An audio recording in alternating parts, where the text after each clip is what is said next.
Et frères et sœurs, maintenant que nous sommes dans le temps ordinaire, nous recommençons une série de lectures qui sont surtout de l'Ancien Testament et qui nous présentent à chaque fois des éléments ou des aspects de la théologie très importante et qui a conditionné toute notre compréhension des évangiles.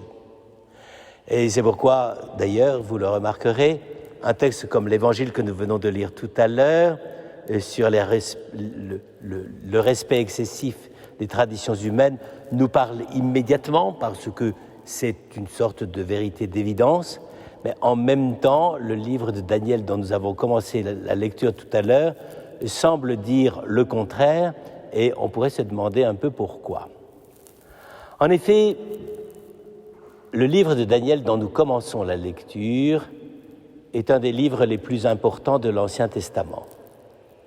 On sait exactement la date de sa composition, à un moment où véritablement Israël était dans la pire des situations. Tout ce que Israël avait cru possible comme restauration de la cité de Jérusalem, comme la restauration même de la royauté, le rêve de l'indépendance, tout cela était complètement anéanti. Israël est dans une phase où ils n'ont plus véritablement de liberté ni politique, et surtout, à ce moment-là, précisément, on est en 167 avant Jésus-Christ, il n'y a plus de liberté religieuse. Ce qui, pour un peuple comme Israël, il avait même réussi à maintenir sa liberté religieuse quand il était déporté dans l'empire assyro-babylonien, mais là, même plus. C'était les rois grecs, les diadoques, et qui avaient pris le pouvoir et qui avaient complètement transformé Jérusalem, allant même, horreur des horreurs, installer un gymnase à Jérusalem. Je ne sais pas si vous imaginez ce que ça pouvait être, mais c'était vraiment l'horreur de la culture païenne grecque qui s'installait au cœur de la ville de Jérusalem. Or, il fallait essayer à la fois de comprendre ce qu'il en était du point de vue du dessein de Dieu. Qu'est-ce qui se passe pour que Dieu nous mette dans une situation pareille où nous sommes les victimes de nos oppresseurs, n'est-ce pas? Et quelle est finalement la conception de l'histoire et qui est là derrière?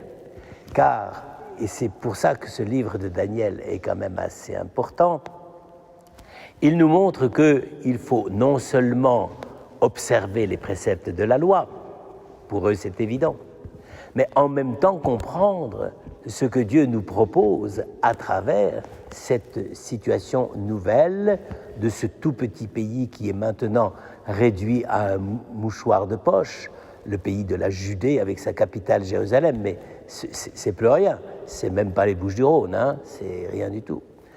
Et du point de vue population, c'est beaucoup moins que les Bouches-du-Rhône. Donc, comment faire pour que ce petit peuple découvre le dessein de Dieu? On ne va pas retourner tous au Sinaï pour recevoir la loi de Moïse.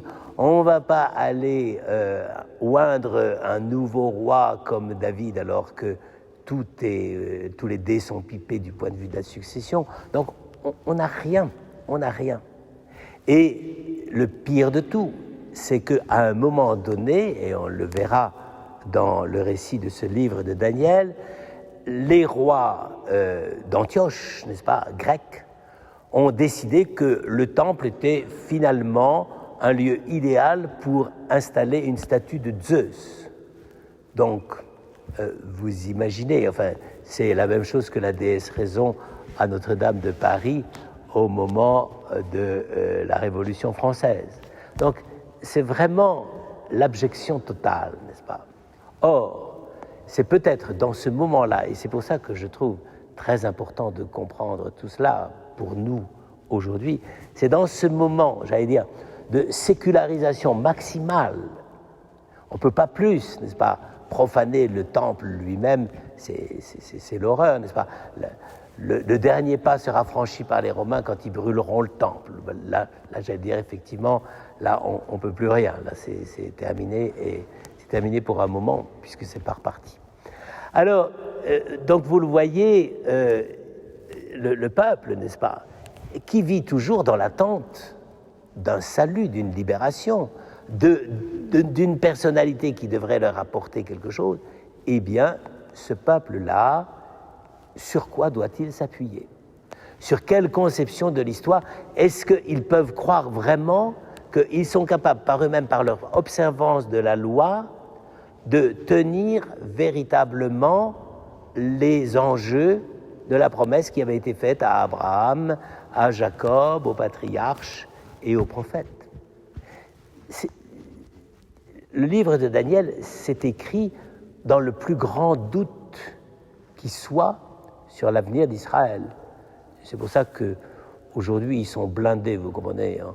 On peut leur faire n'importe quoi, vu par quoi ils sont passés, ça ne les effraie pas pour la suite. Alors, ce qui est curieux, en plus, c'est que pour raconter, j'allais dire, cette crise de désespoir et normalement de perte de toute identité, car ce n'est pas d'aujourd'hui qu'Israël est menacé dans son identité même, n'est-ce pas? Eh bien, dans cette crise de désespoir, il va y avoir un sursaut. Et c'est d'ailleurs une des choses qui est les plus étonnantes, d'abord dans la littérature de l'Ancien Testament et même aussi dans notre littérature, nous, le Nouveau Testament, c'est que c'est souvent dans les moments de pire catastrophe que Dieu est capable de susciter à partir de gens qui apparemment n'ont aucune importance, ni politique, ni sociale, ni même de responsabilité d'enseignement. C'est là que Dieu prend l'occasion pour susciter ce qu'il faut. Et donc, avec le livre de Daniel, Dieu va susciter une nouvelle interprétation de l'histoire et de la prophétie. Car au fond, le livre de Daniel, si vous avez la patience de le lire, c'est un peu ennuyeux, mais ça vaut la peine. Le livre de Daniel ne ressemble à aucun autre livre prophétique et même pratiquement à aucun autre livre de la Bible. Il ne ressemble à rien d'autre. Il est unique. Pourquoi? Eh bien parce que Dieu veut montrer que dans une situation, alors évidemment, le livre de Daniel va utiliser des procédés de camouflage, parce que, j'allais dire, il faut faire circuler les ouvrages prophétiques sous le manteau. En fait, c'est écrit donc 150 ans avant la naissance de Jésus, ou à peu près, et pour se camoufler, si je puis dire, on resitue les événements 500 ans avant la naissance de Jésus. Et donc, on maquille tout, les personnages, les rois, le contexte, tout ça se passe à la cour des rois d'Assyrie, alors que l'auteur n'y a jamais vécu, si on en mesure tous les anachronismes qu'il compose et qu'il commet.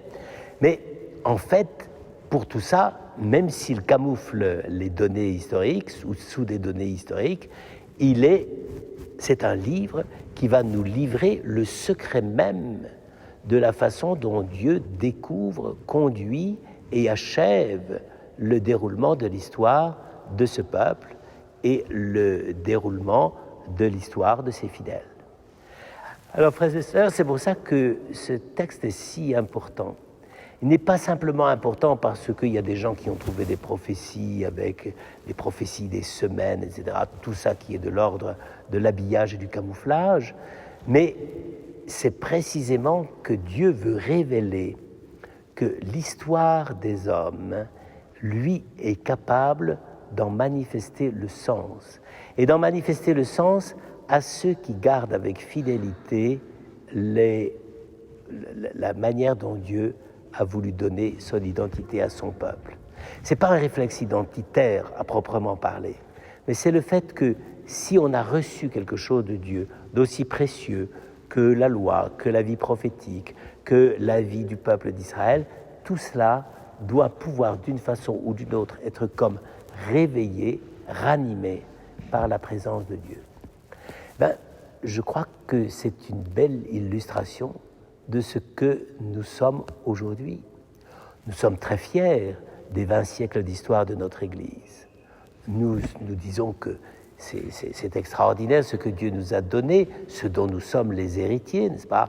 Et où qu'on regarde, nous sommes souvent émerveillés par ce qui s'est passé, et même des fois émerveillés par ce qui aurait pu se passer et qui n'a pas eu lieu, et on se dit, c'est encore un miracle, nous ayons pu échapper. Mais précisément, quand on est en face de ce mystère, de l'action de la présence de Dieu qui dévoile et illumine le sens de sa présence et de son salut, à ce moment-là, je pense, nous faisons un peu la même expérience que Daniel. C'est vrai, nous sommes d'une certaine façon dans une situation infiniment plus difficile et délicate que nos aïeux, mais en même temps, nous ne pouvons pas douter que Dieu soit capable, à travers ces petits pages de la cour du roi de Babylone, de nous dévoiler le mystère même de son dessein d'amour et de salut pour nous.